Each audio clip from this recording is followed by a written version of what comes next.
I saw him recently. Yeah, I talked to him on the phone a little bit because we changed the meeting. Want to make sure he knew. Okay. Call this meeting of the St. John's Fire Commission to order. Please stand for the Pledge of Allegiance. I pledge allegiance to the flag of the United States of America and to the republic for which it stands, one nation, under God, indivisible, with liberty and justice for all.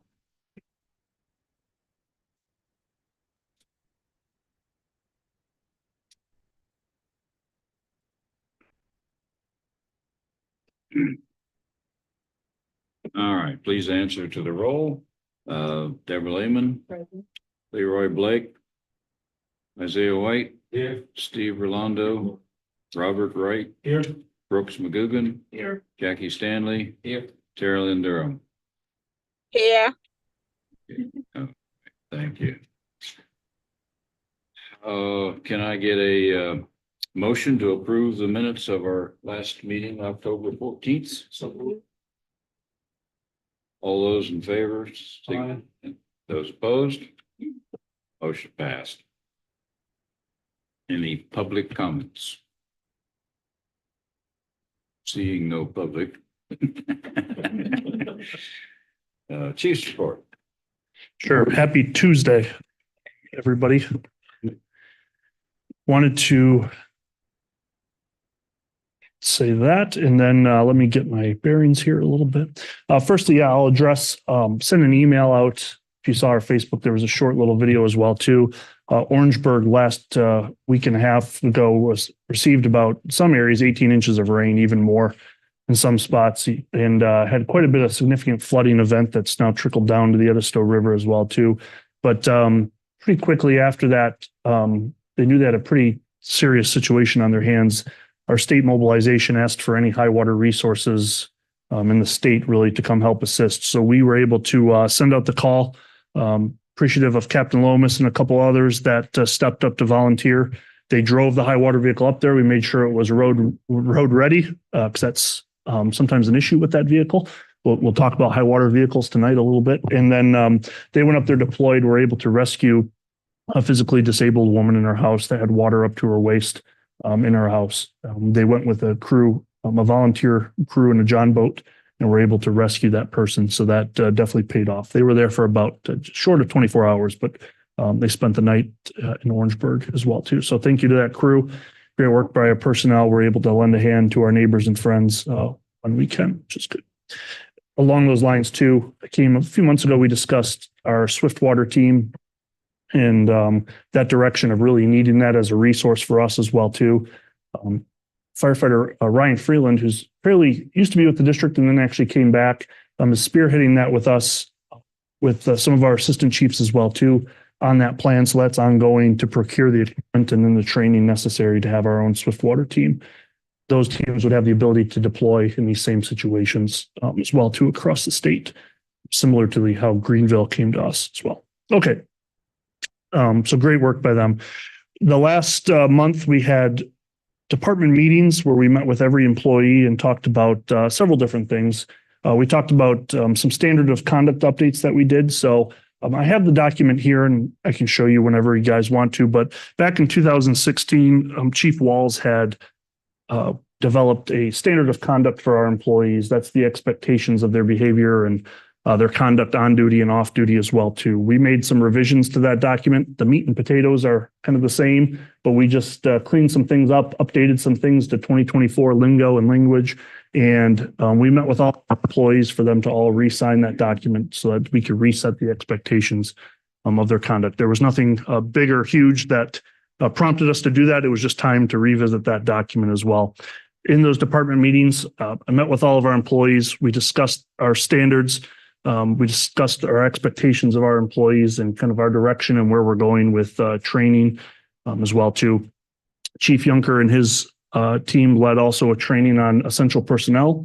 If you can recall, I gave you kind of a brief overview of that a couple months ago as well. We've built that out quite a bit. It looks a lot different than when you first saw it, but we've implemented that as a system for us to use as our performance development tool. And I got to say, it's already paid some dividends, and it's going to be a helpful tool for our supervisors and all of our employees on feedback and tracking their professional development as well too.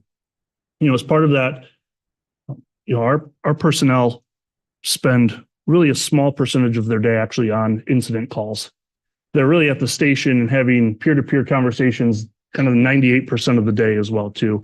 And that's where our department needs to focus on some of our training and things as well too. So February, we've got Ms. Teresa and I met with a company that's going to do some work with us on having difficult conversations and confrontation and some leadership skills as well too, because I want to continue to build these people, not just on the fire ground and medical skills, but as people and managers as well too. So we're working through that. As part of that, in Chief Yunker's job in the corner back there as our Assistant Chief of Professional Standards is that what I communicated to our employees that we're going to continue to kind of keep raising the bar for them as far as performance and how they interact as well too. So they've been going through right now. We just started the Fall Classic. It's not going to be on any cable networks anytime soon, but what we wanted to do was drive a little competition between crews that they're doing some different evolutions that are timed for their proficiency as well too. And out of that, they'll get a custom designed logo that for their shift or for their engine or crew, whatever it is, that'll be paid for by me. So we want to make sure that our people, yes, they go to the training ground and they do kind of some of the same things over and over. We want them to be proficient at that and good, but we also want them to invest and go that next level as well too. And it's really helped us build up that competition and push our people to do better as well. So I give Chief Yunker credit in the short time he's been in professional standards overseeing that. We've kind of re-engineered our training and really pushing our people to keep going to the next, keep improving. That's our goal here is continuous improvement. So we'll see. We'll probably have the Fall Classic champions come in here and we can, congratulate them on that. So along those same lines, we have engineer and captain testing announced. That's coming up in January. We've got a few spots to fill in those. We still have some recruits at our Mount Pleasant Recruit Academy. They test for their Firefighter 2 on Friday, and then they'll transition right to the EMT basic class right directly after that in Mount Pleasant as well too. So we'll get them in a few months as well too. We had an advanced EMT class that just started. We've got 5 of our personnel in that. I'm going to steal a little bit of Teresa's thunder. We had our first paramedic specialist start.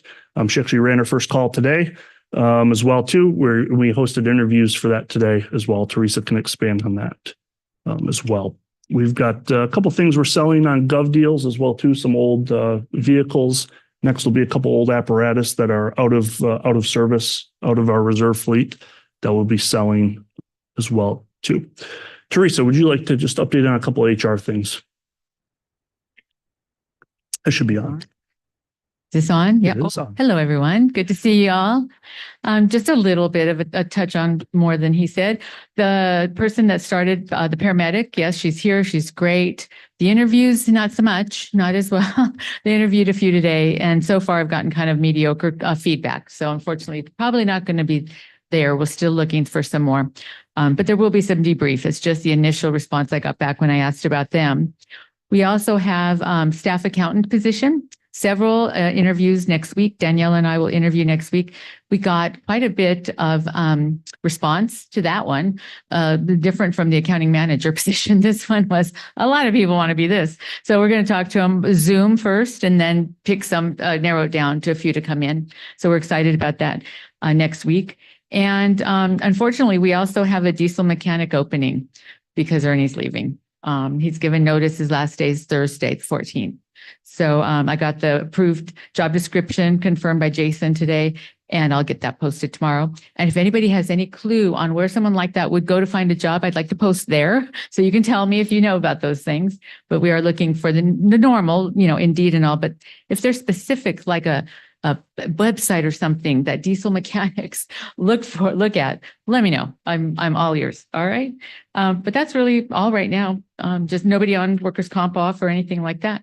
So yeah. Go ahead. You talk on that. So yeah, he got an offer from another company for a lot more money. as well. I think if you asked Ernie, he really enjoyed working here. But it was more of a family decision for him as well too. This was a previous company he worked for who came back, and big bonuses, stuff like that as well too. Yeah. Yeah, it's we came back and tried to get Ernie to stay, but he made a family decision. I don't blame him for that whatsoever as well. These are unicorn positions as far as people. We are working through a couple things with a couple companies on some interim items. What Ernie did really well was preventative maintenance on our vehicles, and we've seen the fruits of that directly related to our vehicles being in service more than they're out of service, particularly our engines and ladders as well too. So we're going to work with some companies to engage, since we'll probably be saving his salary for a little bit as well too, that they can continue our preventative maintenance cycle as well, because it's important we keep our trucks on the road. I think location may have had a little bit to do with it, because it is more of a kind of a remote, he has a territory where he goes, so he's going to be closer to home than he lives far away from It's here. a pretty long commute right now. Yeah, so that's also a big, thing to consider. So Is Is that right? electronic board on Main Road an option? Because we got a good response when we had opening positions there before. Yeah, I would say just because of I think the vehicles traveling back and forth. We have a lot of construction vehicles out here. We've got it's an option. Okay. You'd have to do kind of a cost benefit analysis there and see. And if you've got that information Yep. from last time. Mhm. Okay, we can look at that. Thank you, though. Good idea. That's that. Any other questions? All right, thank you. Sure. Can I make- She ran the first call today. She ran on a unit, she had an Yep. individual. So she's assigned to a squad. So we've got Ford Explorer staffed. Last week we had our first initial with the Department of Public Health. Sure, I did that right now, not DHEC, and we've got some drug ordering to do and things like that. But we're chipping off pieces here to get it started. So, yep. She went on a legitimate stroke today. Was able to contribute. So, yep.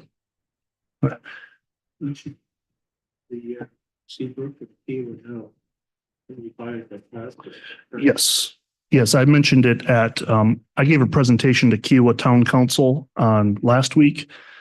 They wanted kind of an overview of our strategic plan. I mentioned that as well. We've got public safety this week, and then Seabrook Public Safety is in a few weeks. So we'll talk about that a little bit. So she'll be running out of Station 4. Yep. She's kind of coming back and forth right now, helping with Chief McCullough with some things. We're slowly kind of ramping it up.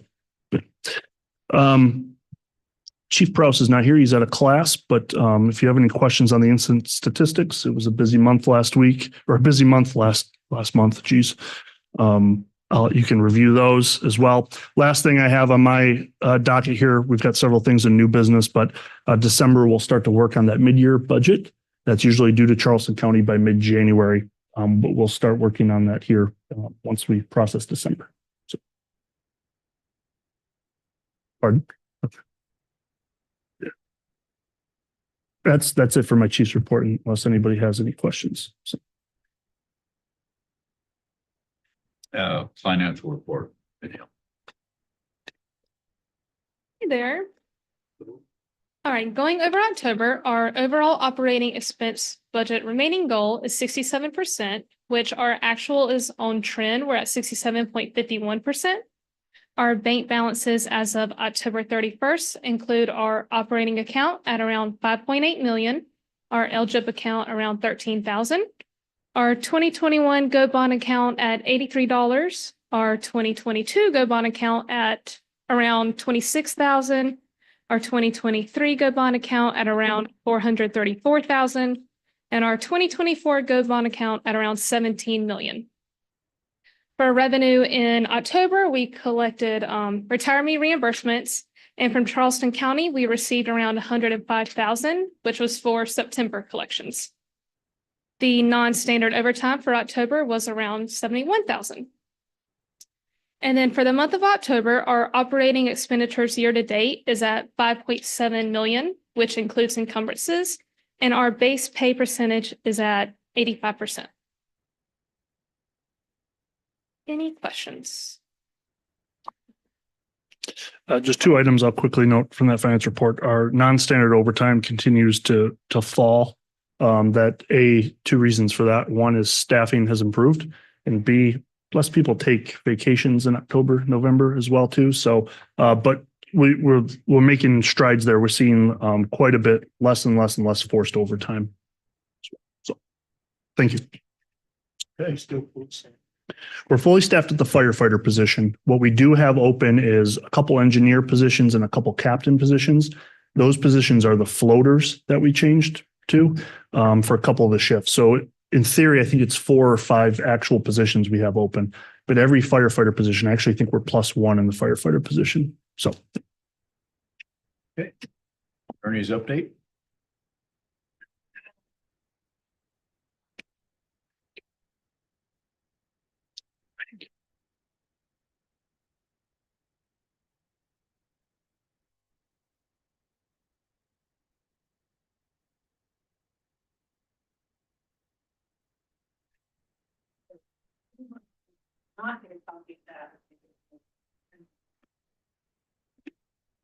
I'd like to be executive session.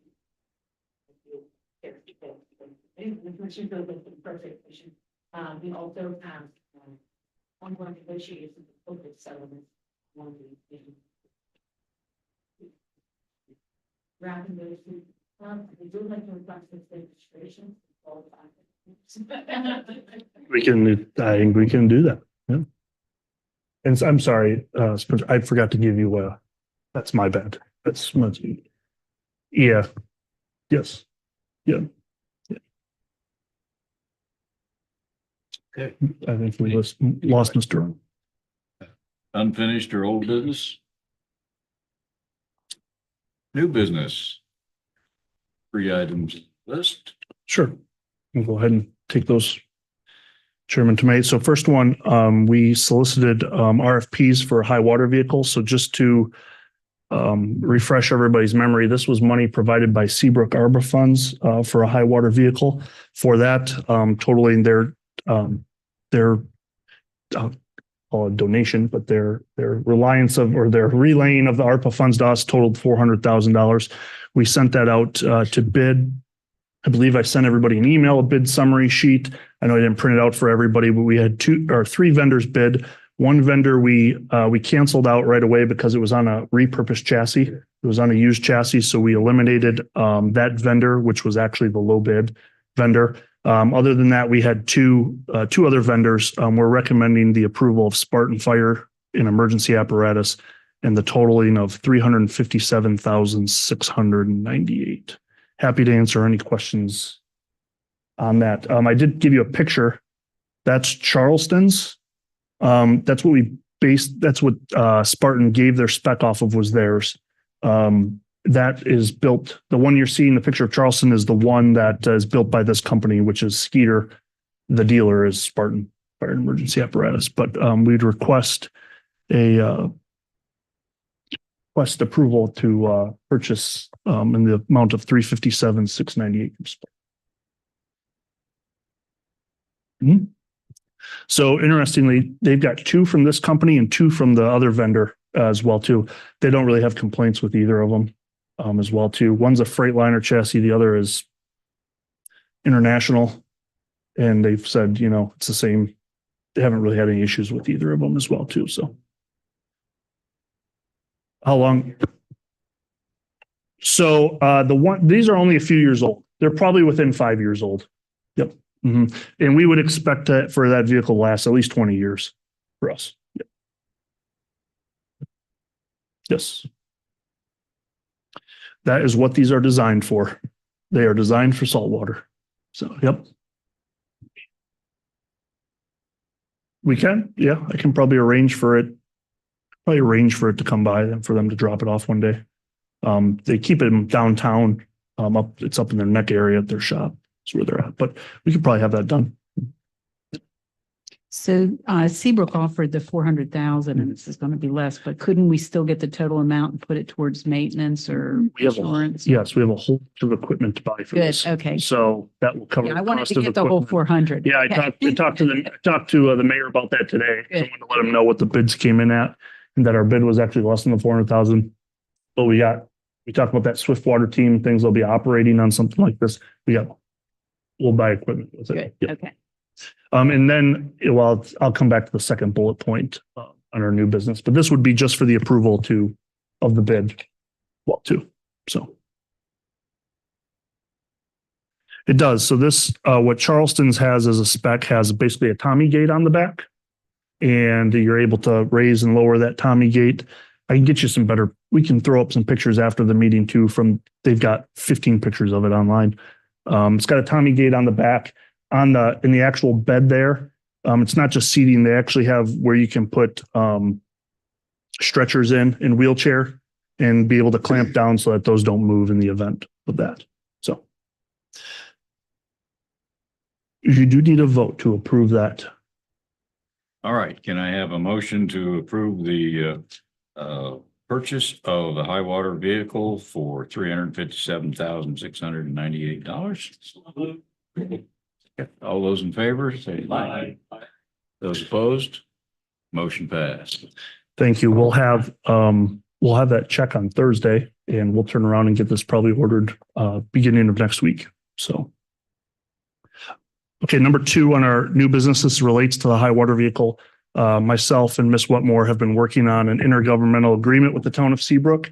Essentially what this agreement does is Seabrook parlays the money to us. We're responsible. We would own the vehicle, be responsible for the insurance and maintenance on that vehicle. There's also some language in there about it's meant for Seabrook Island, but they also understand that something like an Orangeburg comes up that we may utilize it for that as well. But it's supposed to be a primary response vehicle for Seabrook as well too. I didn't send out the entire language for everybody, but I know Ms. Whatmore reviewed it. I reviewed it. We came to an agreement. All we would need is just an authorization for me to sign that agreement, and then we'll get our check on Thursday. If Seabrook didn't have the flooding need, could you still go to Kiowa or, another location? I mean, it seems a shame to limit it to one island. Yeah, we have some language in there that says basically it's for the greater good as well too. Okay. I think the meaning is when push comes to shove, and we have a larger incident, meanwhile, that kind of, I want to say they get priority, but it's get priority. Yes, Ms.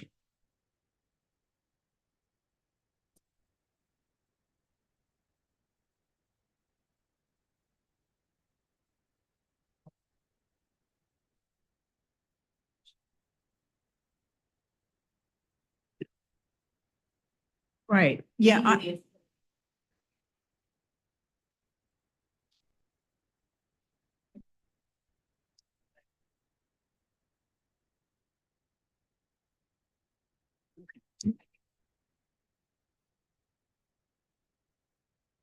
Yeah, I think sometimes depending on the direction of a storm, we could have more flooding on Seabrook and not Kiowa or vice versa. And it would be a shame to just let it sit there parked when we don't have any flooding on Seabrook. So that's why I just wanted to ask that be included in. Yeah, we clarified that.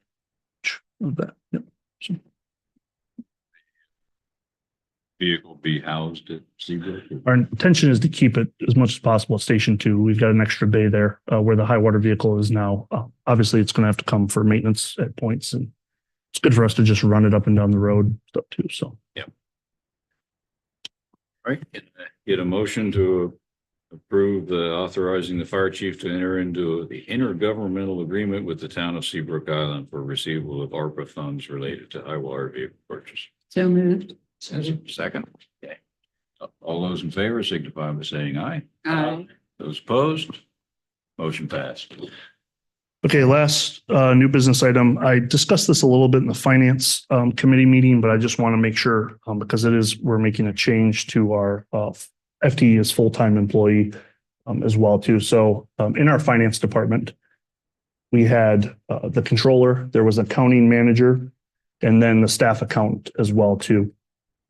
So discussing the position with Danielle and where we're at right now and some of what we got for accounting manager and where, looking for the right candidate, we decided that going for a strong staff accountant would better suit us as well too. So I may come back to you in another day after we go through budget season a couple of times, say, hey, yeah, maybe we do need that accounting manager. But right now, though, I'm very confident Danielle can handle the position of controller, and with a staff accountant, we'll be able to be able to do our finance department just fine. I have no concerns about that. So what we want to do, yes.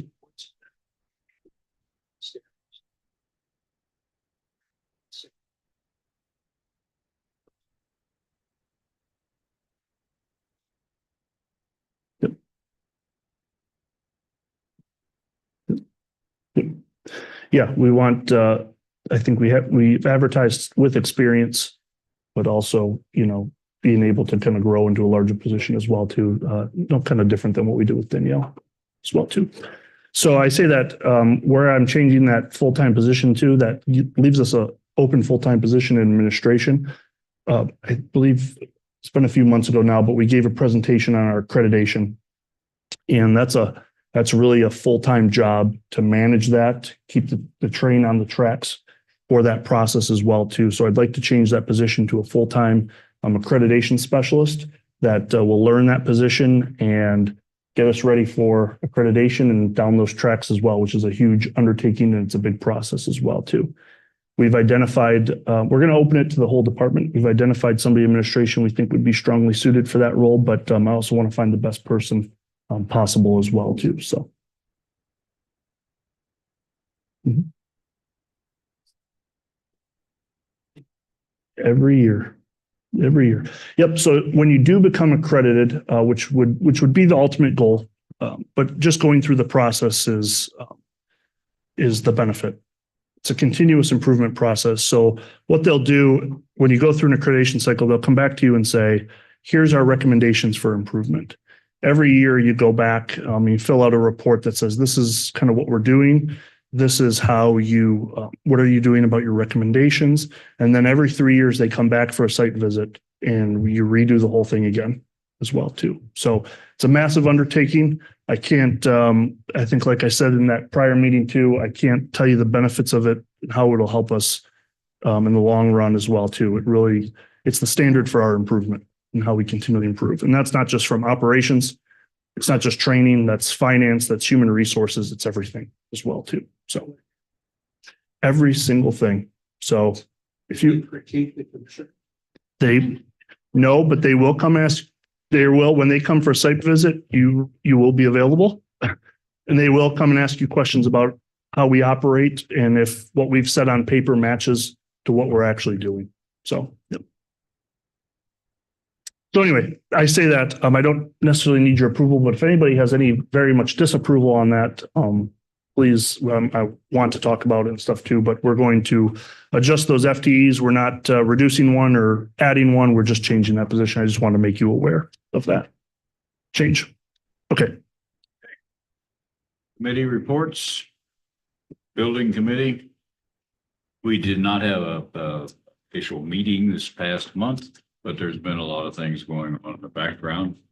One of which we had previously advertised a request for qualifications for architects for the building of the new Station 5 on River Road. And we received 9 responses to that.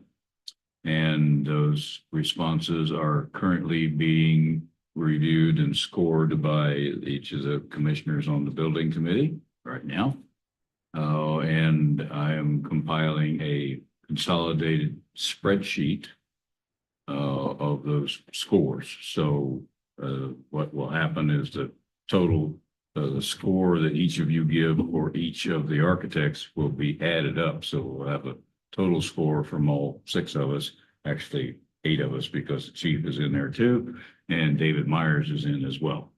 So those 8 people will independently score, and I'm not giving you any direction or anything else. You score totally independent, and I don't want to know until you give me your scores. So that's where that is at. We are in the process also of reviewing this is moving on to Kiowa River Station. We're also in the process of reviewing the lease agreement from the county, and we'll discuss that further in executive session because that is a contractual matter.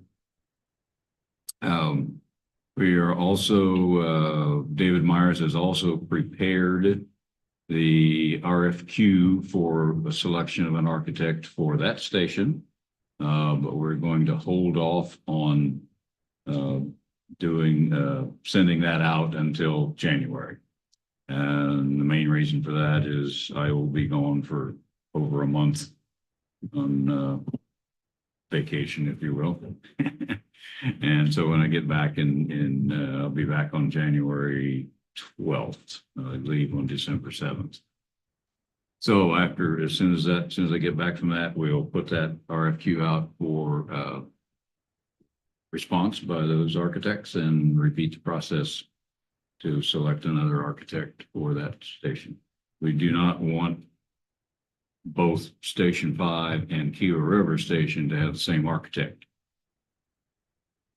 That's more of a workload thing than anything else, because we're going to be doing them both at the same time, essentially. Question, Yes. what are the scores due to you? We're going to have a building committee meeting, which I've already put out for Thursday. I would like to have all those scores back to me by end of day tomorrow, Wednesday, so I have a moment to put them all in the spreadsheet so we can have a fairly quick meeting on Thursday to determine the top 3 candidates for interview. I can resend that spreadsheet as well, tonight or first thing in the morning, Okay. as well. There's Did I not have it? I believe we sent it by email. Should have been an Excel I have a document. spreadsheet, Jackie, here. And Brooks and I. I will say for those who haven't had a chance, the spreadsheet can be it's not intuitive. So after conferring with Chairman Thomé, you don't have to fill out the top part, just the bottom two. Yeah, you score on the bottom. Yeah. Good. Yeah. And if you got any questions, just call me. Always got my cell phone on me. Okay, any other questions for the building board? Finance committee? Deb? We had a meeting. It was actually to review the audit on October 30th. And our auditor, Emily, went over the report. We did get a favorable opinion and no issues. So that was good. That's it. Questions for finance? Okay. Human resources? We have a meeting scheduled for Thursday at 2 p.m. Chief will send out the meeting information, be available at headquarters and also Zoom. Just to piggyback on that real quick, the Human Resources Committee is at 2 p.m. It would be good if even the building committee members that are not on HR committee meeting attended that meeting as well too, because it is something that kind of affects us district wide. We'll make a decision on as well. We'll be talking about some health insurance benefits. But as soon as what would be my suggestion would be as soon as the HR committee is done, we roll into the building committee meeting. And I've already contacted David Myers. He's available. So if you want to come for the 2 o'clock, stay for the 3 o'clock, whenever that starts. That's on Thursday, 2 p.m. Okay, strategic planning? I get it. Okay, right. Any firefighter comments? Okay, commissioner comments? I'll start with Tara Lynn on Zoom. Hi, everyone. Sorry, not able to make it tonight, not feeling well. Actually on my way back home from the emergency room, but I'm tuning in. See y'all the next meeting. Okay, good, thank you. Deb? I have no comment. Dick? To the crew. My water rescue. Now, all fine. I'm glad everyone came back safe. Also, there was, you may or may not know, there was a fire on Kiowa at the storage units. And I happened to be there and it was a big observance. And what a great job the crew did. I agree, Chief, it was multiple engines dispatched to that. It was just a fantastic job. The professionalism was off the charts. Thank you. Jackie? Again, guys who went up to Onford, to the fire rescue. They did a great job. Like to say thanks to these guys, all the personnel, the job they're doing. Okay, Ike, Yes, I also like to report that and also like to say that we went up here, but we work effectively. Be able to do something.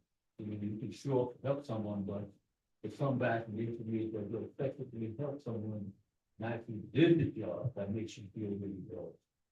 And then I would also say, once the HR, you just say you're talking to each individual employee. Plan. We did last month. We had department meet. We met with every employee. Yeah, that's.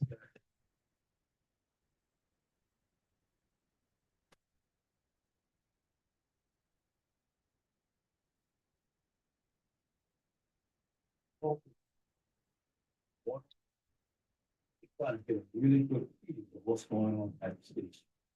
You ain't gonna know what's going on at the station if you actually talk to the firefighter. It's kept and that it's. So I really like that. Thanks.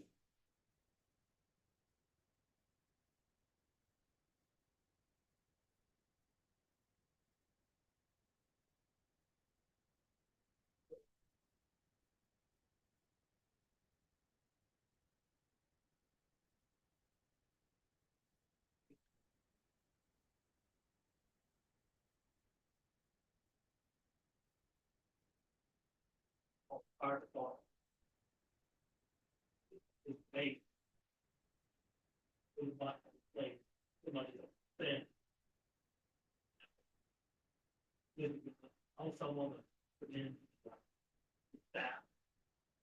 These ones, youngsters, around on the front. You've got to, they do this. Great job.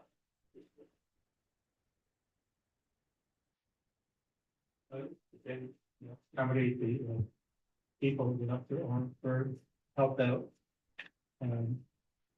I think the leadership of the department, is being able to reach out, help people, of course, the state is important. Just thank people, the veterans that we may have. That's it. okay. Thanks to Deborah. If you could express the commission's thanks to Seabrook for the 400K, we do highly appreciate that. Okay, can I have a motion to go into executive session to discuss, to get legal advice over a pending lawsuit with Johns Island Water and the lease agreement for Charleston County at Kiowa River, and also contractual negotiations for the RFQs for the architects. Is there a second? Okay. All those in favor signify by saying aye. Aye. Okay. Aye. Okay, any those opposed? Okay, motion's passed. We'll adjourn to executive session.